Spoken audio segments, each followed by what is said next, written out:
Hello food ಲೆವರ್ಸ್, ಮಕ್ಕಳಿಂದ ಮುದುಕರ ತನಕ ಎಲ್ಲರೂ ಈಸಿಯಾಗಿ ತಿನ್ನುವಂತಹ ಅತ್ಯಂತ ರುಚಿಕರವಾದ ಮಟನ್ ಕೀಮಾ ಬಾಲ್ಸ್ ಕರ್ರಿನ ಹೇಗೆ ಮಾಡೋದು ಅಂತ ನಾವಿವತ್ತು ನೋಡೋಣ. ಮತ್ತಷ್ಟು ಟೇಸ್ಟಿ ರೆಸಿಪೀಸ್ಗಾಗಿ ನಮ್ಮ ಚಾನಲ್ನ ಇವಾಗಲೇ ಸಬ್ಸ್ಕ್ರೈಬ್ ಮಾಡ್ಕೊಳ್ಳಿ. ನಾನು ನಿಮ್ಮ Lakshmi. Welcome to Lakshmi recipes.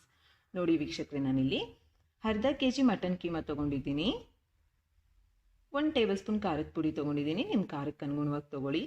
2 table spoon ಧನಿಯಾ ಪುಡಿ, ಅರ್ಧ ಟೇಬಲ್ ಸ್ಪೂನ್ ಅರಿಶಿನ ಪುಡಿ, 1 ಟೇಬಲ್ ಸ್ಪೂನ್ ಮಟನ್ ಮಸಾಲ ತೊಗೊಂಡಿದ್ದೀನಿ. ಒಂದು ವೇಳೆ ಇಲ್ಲ ಅಂದರೆ ಗರಂ ಮಸಾಲ ತೊಗೊಳ್ಳಿ. 1 ಗಡ್ಡೆ ಬೆಳ್ಳುಳ್ಳಿನ ಸಿಪ್ಪೆ ತೆಗೆದು ತೊಗೊಂಡಿದ್ದೀನಿ. 1/4 ಇಂಚ್ ಹಸಿ ಶುಂಠಿ, 1 ಚಕ್ಕೆ, 4 ಲವಂಗ, 2 ಏಲಕ್ಕಿ, 6 ಕಾಳು ಮೆಣಸು, 4 ಟೇಬಲ್ ಸ್ಪೂನ್ ಒಣ ಕೊಬ್ಬರಿನ ತುರಿದಿರೋದು ತೊಗೊಂಡಿದ್ದೀನಿ.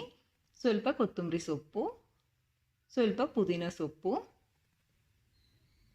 4 ಟೇಬಲ್ ಸ್ಪೂನ್ ಹುರ್ಗಡ್ಲೆನ ಪುಡಿ ಮಾಡಿ ತೊಗೊಂಡಿದ್ದೀನಿ. 1 table spoon ginger garlic paste, 1 ಈರುಳ್ಳಿನ ಈ ರೀತಿ ಕಟ್ ಮಾಡಿ ತೊಗೊಂಡಿದ್ದೀನಿ. 1 ಟೊಮೊಟೊನ ಈ ರೀತಿ ದೊಡ್ಡದಾಗಿ ಕಟ್ ಮಾಡಿ ತೊಗೊಳ್ಳಿ. ರುಚಿಗೆ ತಕ್ಕಷ್ಟು ಉಪ್ಪು, 4 ಟೇಬಲ್ ಸ್ಪೂನ್ ಎಣ್ಣೆ. ಇವಾಗ ತಯಾರಿ ವಿಧಾನ ನೋಡೋಣ. ಒಂದು ಮಿಕ್ಸಿ ಜಾರ್ ತೊಗೊಂಡು ಇದಕ್ಕೆ ಒಣ ಕೊಬ್ಬರಿ ಹಾಕ್ಕೊಳ್ಳಿ, ಹಾಗೆ ಬೆಳ್ಳುಳ್ಳಿ, ಹಸಿ ಶುಂಠಿ, ನಂತರ 1 ಟೇಬಲ್ ಸ್ಪೂನ್ ಧನಿಯಾ ಪುಡಿ, ಹಾಗೆ ಪುದೀನ ಸೊಪ್ಪು, ಕೊತ್ತಂಬರಿ ಸೊಪ್ಪು, ಈರುಳ್ಳಿ, ಚಕ್ಕೆ, ಲವಂಗ, ಏಲಕ್ಕಿ, ಕಾಳುಮೆಣಸು, ಹಾಗೆ ಟೊಮೊಟೊನ ಹಾಕ್ಕೊಂಡು ಒಂದು ಅರ್ಧ ಲೋಟ ನೀರು ಹಾಕ್ಕೊಂಡು ಮಿಕ್ಸಿ ಜಾರ್ನ ಕ್ಲೋಸ್ ಮಾಡಿ ಮಿಕ್ಸಿ ಮಾಡ್ಕೊಳ್ಳಿ. ನೋಡಿ, ಕನ್ಸಿಸ್ಟೆನ್ಸಿ ಈ ರೀತಿಯಾಗಿರಲಿ. ಇವಾಗ ಒಂದು ಬೌಲ್ ತೊಗೊಂಡು ಈ ಮಸಾಲಾನ ಟ್ರಾನ್ಸ್ಫರ್ ಮಾಡ್ಕೊಂಬಿಡಿ ಅದಕ್ಕೆ. ನಂತರ ಅದೇ ಮಿಕ್ಸಿ ಜಾರ್ಗೆ ಇದರಲ್ಲಿ ಬೋನ್ಸ್ ಏನಾದರೂ ಸಪ್ರೇಟ್ ಇದ್ದರೆ ಸಪ್ರೇಟ್ ಮಾಡಿ, ಮಟನ್ ಕೀಮಾ ಮಾತ್ರ ಹಾಕ್ಕೊಂಡು ಅರ್ಧ ಟೇಬಲ್ ಸ್ಪೂನ್ ಖಾರದ ಪುಡಿ, 1 ಟೇಬಲ್ ಸ್ಪೂನ್ ಧನಿಯಾ ಪುಡಿ ಹಾಕ್ಕೊಂಡು, ಹಾಗೆ ಸ್ವಲ್ಪ ಅರಿಶಿನ ಪುಡಿ, ಸ್ವಲ್ಪ ಉಪ್ಪು ಹಾಕ್ಕೊಂಡು, ಹುರ್ಗಡ್ಲೆ ಪುಡಿ ಎಲ್ಲವನ್ನು ಹಾಕ್ಕೊಂಡು 1 ಟೇಬಲ್ ಸ್ಪೂನ್ ಎಣ್ಣೆ ಹಾಕ್ಕೊಳ್ಳಿ. ಇವಾಗ ಮಿಕ್ಸಿ ಜಾರ್ನ ಕ್ಲೋಸ್ ಮಾಡಿ ಮಿಕ್ಸಿ ಮಾಡ್ಕೊಳ್ಳಿ.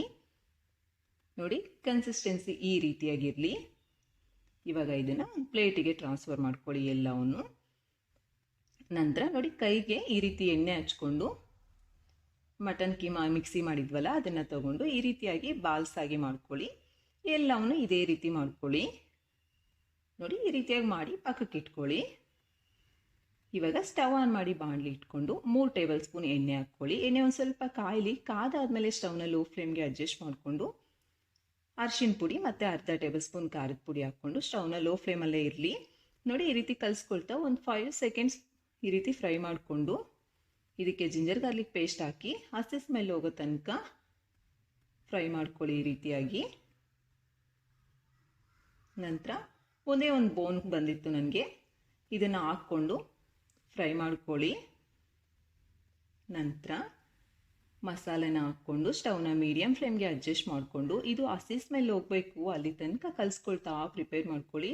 ನೋಡಿ, ಅವಾಗವಾಗ ಕಲಿಸ್ತಾನೇ ಇರಬೇಕು ಇದನ್ನು, ಇಲ್ಲ ಅಂದರೆ ತಳ ಅಂಟ್ಬಿಡುತ್ತೆ. ಹುಷಾರಾಗಿ ಮಾಡ್ಕೊಳ್ಳಿ, ಸಿಡಿತಿರುತ್ತೆ ಇದು.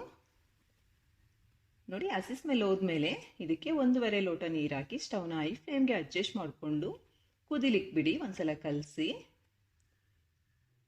ನೋಡಿ, ಮಧ್ಯದಲ್ಲೇ ಉಪ್ಪು ಹಾಕ್ಕೊಂಬಿಡಿ. ಉಪ್ಪು ಹಾಕ್ಕೊಂಡು ಮತ್ತೆ ಒಂದ್ಸಲ ಚೆನ್ನಾಗಿ ಕಲಿಸ್ಕೊಳ್ಳಿ. ನಂತರ ಈ ರೀತಿ ಒಂದು ಕುದಿ ಬಂದಮೇಲೆ ಮಟನ್ ಮಸಾಲಾನ ಹಾಕ್ಕೊಂಡು ಮತ್ತೆ ಒಂದ್ಸಲ ಚೆನ್ನಾಗಿ ಕಲಸಿ 1-2 ನಿಮಿಷ ಕುದಿಲಿಕ್ಕೆ ಬಿಡಿ.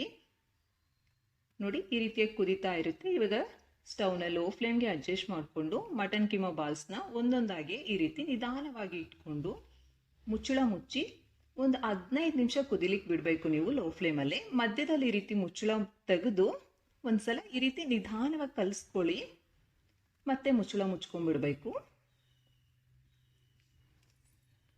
ನೋಡಿ, ಇವಾಗ 15 ನಿಮಿಷ ಆಗಿದೆ. ಚೆನ್ನಾಗಿ ಬೆಂದ್ಕೊಂಡಿರುತ್ತೆ ಇದು. ನಿಮ್ಗೆ ಇಷ್ಟ ಇದ್ದರೆ ಮೇಲೆ ಗಾರ್ನಿಷ್ಗೆ ಅಂತ ಸ್ವಲ್ಪ ಕೊತ್ತಂಬರಿ ಸೊಪ್ಪನ್ನ ಹಾಕಿ ಸರ್ವ್ ಮಾಡ್ಕೊಳ್ಳೋದಷ್ಟೇ. ನಿಮಗೆ ತುಂಬ ಟೇಸ್ಟಿಯಾಗಿರುವಂತಹ mutton keema balls curry ready. Video ಇಷ್ಟ ಆಗಿದೆ ಅಲ್ವಾ ವೀಕ್ಷಕರೇ? ಮತ್ತೆ ತಡ, ಲೈಕ್ ಮಾಡಿ, ಕಾಮೆಂಟ್ ಮಾಡಿ, ಸಬ್ಸ್ಕ್ರೈಬ್ ಮಾಡ್ಕೊಳ್ಳೋದು ಮಾತ್ರ ಮರ್ತೋಗ್ಬೇಡಿ. Thank you for watching.